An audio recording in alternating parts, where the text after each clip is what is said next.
Hey guys, what's going on? Welcome to Trending Reviews. So I have here today the S9 Plus.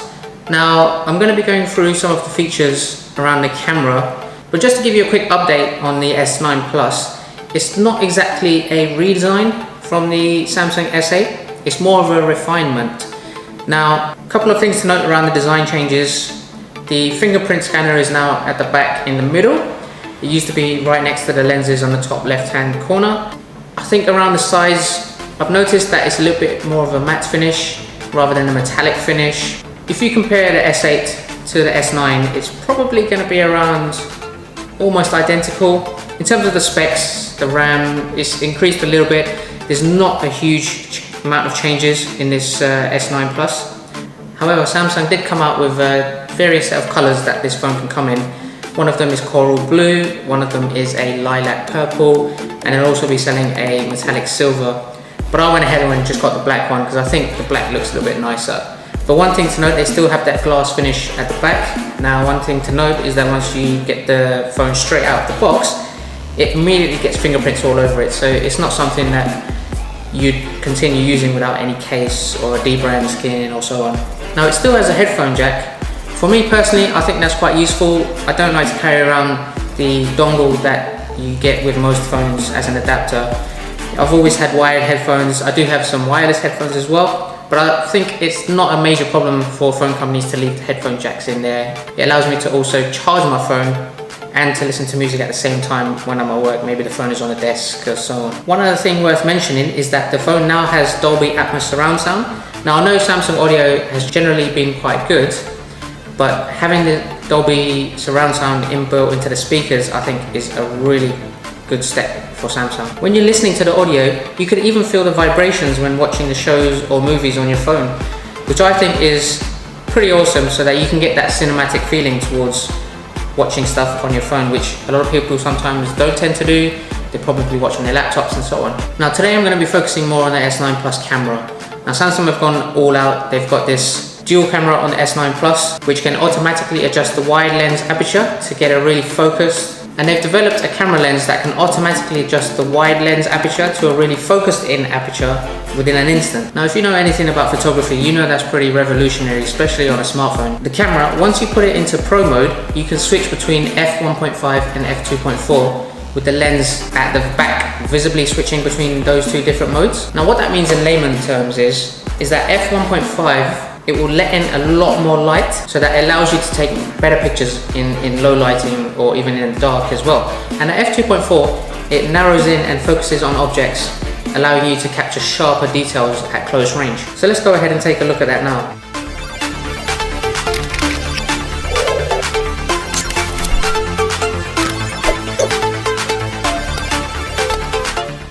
Okay, so the good thing I like about the camera now is that it has more of a swipe feature to go through all of the different modes within the camera. So all you have to do is just swipe left and right and you'll see the different options come up there at the top. So this is a live focus mode. It allows you to blur the background and take depth effects photos whilst looking at it exactly how it will look like before you take the photo. You can even adjust the background blur and see how that looks before you take the picture. If you go into Pro mode, this is where you can see the different options for changing the aperture, the lighting, the wide angles and so on. So there's an option here. So you press the aperture button, it brings up the f1.5 there. You select that, it changes it to 2.4. You keep tapping it, it will change backwards and forwards. Now, if you look at the back, by switching between f1.5 and f2.4, you can see the lens actually closing in and opening up depending on which aperture you've selected. Now, this is the first time this has ever been done on a smartphone, and I think Samsung have done a really good job here. Now let's talk about the super slow-mo recording here. So this is the first phone ever to video record at a huge 960 frames per second, but just note that this is only done at 720p, and in most lighting situations you'll find that it's a little bit grainy. Sometimes if you do it in low lighting situations, it'll be so grainy that it's sometimes hard to watch. But it continues to do 240 frames per second at 1080p as well. So let's go ahead and give an example of this slow-mo recording. So there's two options here. You can record either in manual or auto modes. In manual, you'll have to set record at the exact same time that you see the action happening, and it has to happen within that square box that it's given you.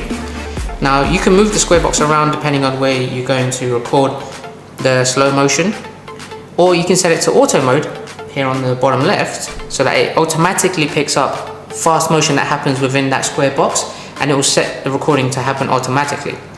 Now just note that the recording is about 0.2 seconds, so it has to be really fast, and it plays it over about 6 seconds as well. So let's go ahead and see what that looks like. So just playing back the footage, you can actually see it's not too bad. It is a little bit blurry, but it also depends on the lighting as well. So if I did this outdoors, I reckon it would be a little bit more sharper. If I had more lighting indoors on me, it would probably be a little bit more sharper as well. But overall, I think it's done a really good job, and I think the 960 frames per second is a real win for Samsung. And then you have the AR emoji feature.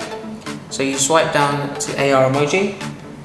So this is Samsung's answer to Apple's Animoji. This does seem a little bit like a gimmick at the moment, but for those people who have a Bitmoji on Snapchat, for example, they may play around with this a little more than those that don't. But nonetheless, it seems like it's something cool that you'll probably just end up playing for around maybe the first week or so, and then probably never go back to it. But nonetheless, let's have a look. You can create your own emoji. It brings up a selfie camera, so if you just take a picture, you select male, next. It starts to generate the emoji. Let's see how close it is. Yes, probably looks nothing like me, but it's probably done a not too far off job. It saves the stickers in your gallery as well if you want it to. So what this allows you to do is if you want to send a message, you go into messages, you have the option to select your AR emoji. There's various different options here. Let's go and select that one, and it just does a little animation for you there. Now finally, Samsung got rid of the selective focus mode and replaced it with this live focus mode.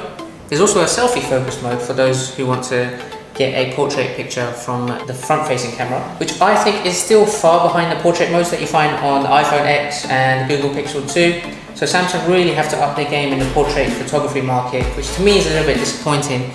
But let's go ahead and look at the live focus mode and see what that looks like.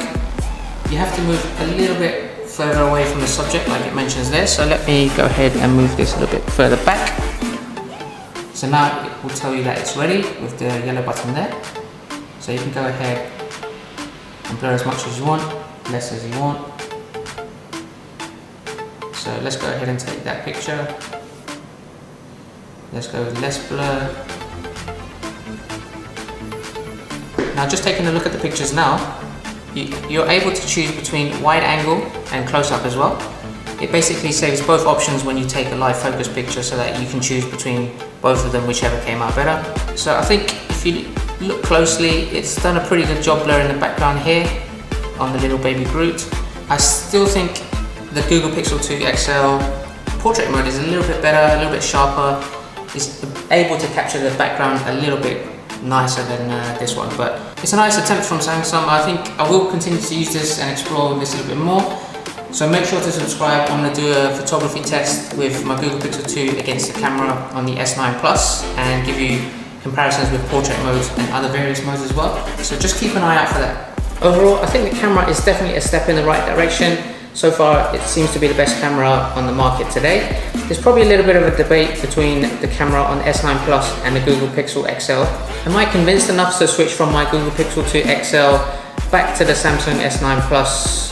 Probably not just yet, but I'll be keeping an eye out on the Samsung software updates to see if they do improve the camera, especially to utilize the S9 Plus lenses, which I'm kind of looking forward to. So definitely watch this space. Alright guys, thanks for watching the video. I hope you liked the camera review on the S9 Plus. If you have any questions, let me know what you think in the comments below. As usual, make sure you subscribe. I've got a lot more features and reviews coming up for the S9, and I will catch you guys next time. Take care.